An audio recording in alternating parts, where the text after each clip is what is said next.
माता तारा रानी की संपूर्ण कथा। तो आइए सुनते माँ तारा रानी की कथा। माँ भगवती को मानने वालों में से एक राजा स्पर्श भी थे। वो दिन रात उनकी पूजा अर्चना में लीन रहते थे। राजा को किसी चीज की कमी नहीं थी, बस उन्हें बच्चे की ख्वाहिश थी।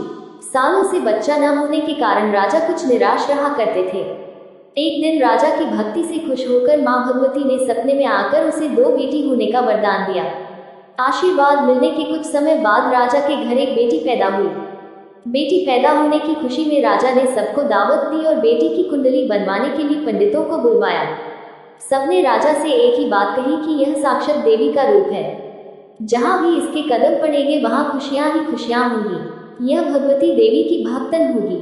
इतना सब कहकर पंडितों ने लड़की का नाम तारा रख दिया।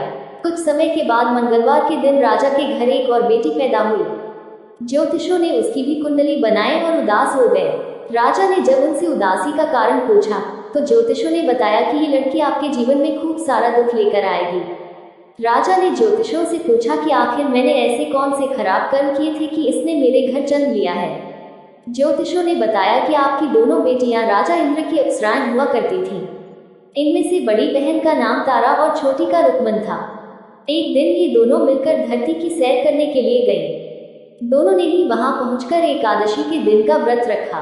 तारा ने अपनी छोटी बहन से कहा कि आज एकादशी का व्रत है, इसलिए बाजार जाकर कुछ ताजे फल ले आओ, लेकिन वहां कुछ खाना मत। रुक्मन बाजार फल लेने के लिए चली गई। वहां उसे मछली के पकौड़े दिखे। उसने झट से उन्हें खा लिया और अपनी दीदी के लिए कुछ फल ले लिए।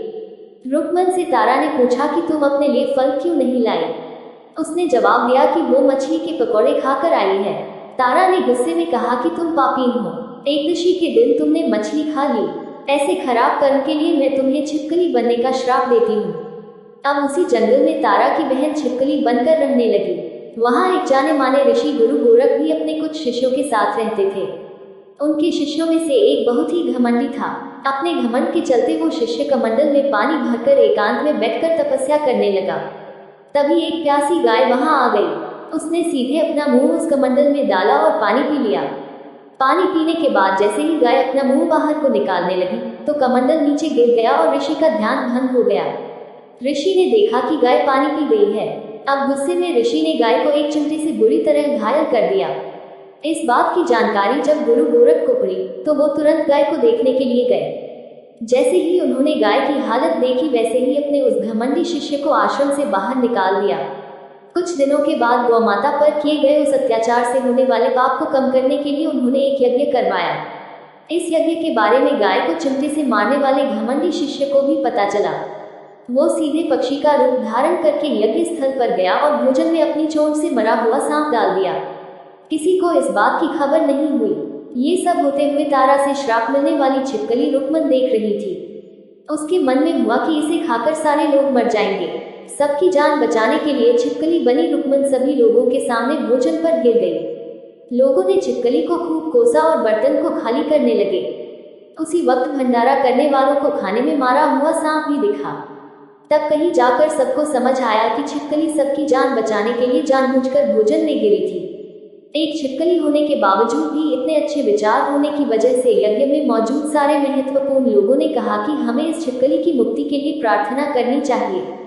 पंडित ने आगे बताया कि सबकी प्रार्थना से ही वो छिपकली तीसरे जन्म में आप जैसे प्रतापी राजा के घर बेटी के रूप में पैदा हुई है। वहीं तारा ने दूसरे जन्म तारामती के रूप में लिया और अयोध्या के राजा हरिश्चंद्र से शादी की। इतनी सब बातें कहने के बाद पंडितों ने राजा स्पर्श को रुक्मन को मारने की सलाह दी। इस बात पर राजा बोले, मैं किसी बेटी को कैसे मार सकता हूँ, ऐसा करना पाप होगा। फिर ज्योतिषों ने कहा कि एक संदूक में सोना चांदी लगवाकर उसके अंदर लड़की को रख देना और संदूक को पानी में बहा देना। उसमें लगा हुआ सोना चांदी देखकर लोग नदी से संदूक जरूर निकालेंगे और लड़की की जान बच जाएगी। राजा ने ज्योतिषों ने जैसा बताया ठीक वैसा ही किया। नदी में सोना चांदी जड़ा हुआ संदूक देखकर काशी के पास ही एक भंगी ने उसे बाहर निकाल लिया।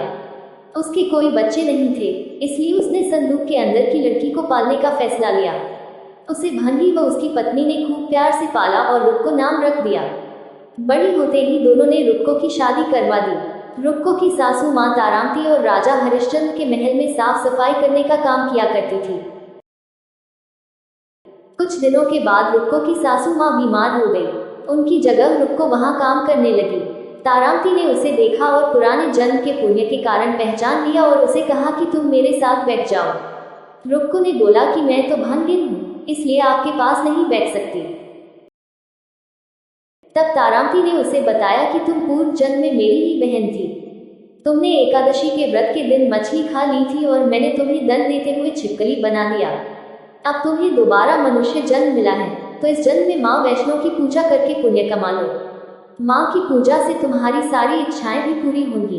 तारामती की इस बात को सुनने के बाद रुक्को माँ वैष्णो से एक बेटे के लिए प्रार्थना करती है और कहती है कि अगर उसकी मनोकामना पूरी हुई तो वो अपने घर में माँ वैष्णो देवी पूजन और जागरण कराएगी। माँ वैष्णो देवी उसकी प्रार्थना सुन लेती है और उसे बेटा होता है। पुत्र की प्राप्ति के बाद रुक्को उसकी देखभाल और लाड दुलार में माँ वैष्णो देवी की पूजा करना भूल जाती है। ऐसा होते होते 5 साल बीत गए और फिर एक दिन उस बच्चे को चेचक यानी माता निकल आती है।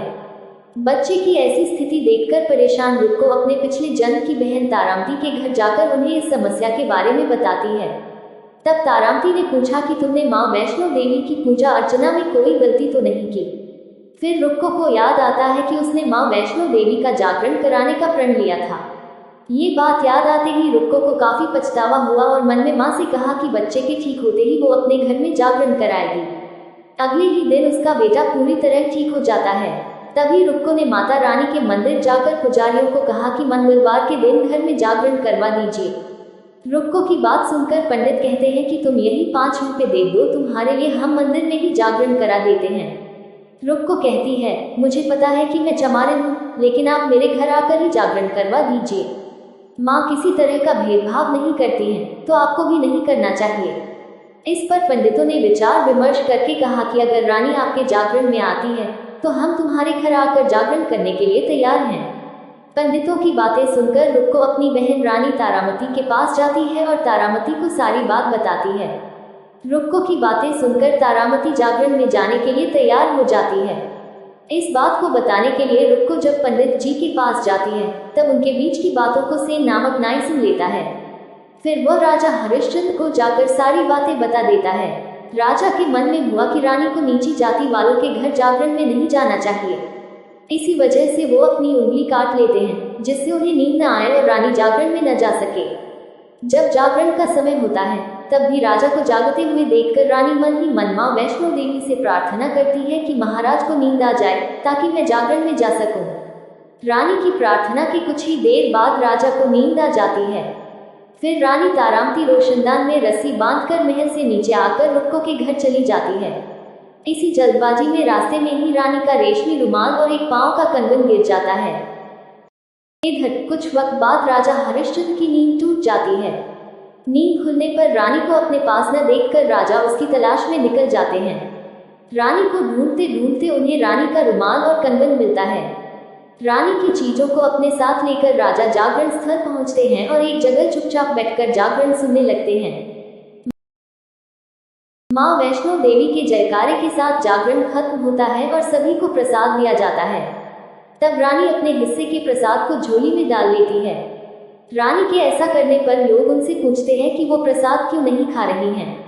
अगर आप प्रसाद का सेवन नहीं करती हैं तो जागरण में आए लोग भी प्रसाद नहीं खाएंगे।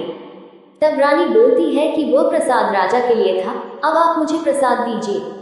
फिर अपने लिए प्रसाद लेकर रानी सबके सामने उसे खा लेती है। रानी के प्रसाद खाते ही जागरण में मौजूद सभी भक्तों ने भी प्रसाद खाया। उसके बाद रानी महल के लिए निकल जाती है। तभी रास्ते में ही राजा उन्हें रोककर पूछते हैं कि तुमने नीच जाति के घर प्रसाद खाकर खुद को अपवित्र कर लिया है। तुमने मेरे लिए भी प्रसाद रखा है, अब तुम उससे मुझे भी अपवित्र करना चाहती हो। अब मैं तुम्हें अपने महल नहीं लेकर जा सकता। यह बोलते हुए जब राजा रानी की झोली को देखता है तब उन्हें प्रसाद की जगह गुलाब, चंपा जैसे अनेक फूल और कच्चा चावल व सुपारियां नजर दिखती हैं। इस चमत्कार को देखकर राजा हैरान हो जाते हैं। फिर राजा चुपचाप रानी को अपने साथ लेकर महल पहुंचते हैं। वहां रानी बिना माचिस के ही माता रानी के सामने दीप जलाकर राजा हरिश्चंद्र को और हैरान कर देती है। फिर रानी बोलती है कि माता के दर्शन करने के लिए बहुत बड़ा त्याग करना पड़ता है। इसके लिए आपको अपने बेटे रोहिताश्व की बलि देनी होगी, तभी माँ दुर्गा आपको साक्षात दर्शन देगी। यह सुनकर राजा के मन में मां के दर्शन की इच्छा होने लगी, जिसके लिए राजा अपने पुत्र की बलि दे देते हैं। बलि देने के बाद मां दुर्गा शेर पर सवार होकर प्रकट हो जाती है। उन्हें देखकर राजा हरिश्चंद्र काफी खुश हो गए और मां दुर्गा ने तुरंत राजा के बेटे को दोबारा जिंदा कर दिया। इस चमत्कार को देखकर राजा हरिश्चंद्र खुश हो गए। तभी राजा ने मां की पूरी विधि से पूजा करके उनसे गलतियों की माफी मांगी। मां दुर्गा ने भी राजा को खुश रहने का आशीर्वाद दिया और अंतर्ध्यान हो गई। तब राजा ने तारा रानी से कहा कि मैं बहुत खुश हूँ कि मुझे पत्नी के रूप में आप मिली हैं। फिर राजा हरिश्चंद्र, तारा रानी और रुक्मन तीनों अपनी मनुष्य योनि से छुटकारा पाकर देवलोक में चले जाते हैं। भक्तों, कहानी से सीख मिलती है कि तारा रानी व्रत तथा जीवन में श्रेष्ठ कर्म करने की सीख देती है। बुरे कर्मों के फल इंसान को भोगने ही पड़ते हैं।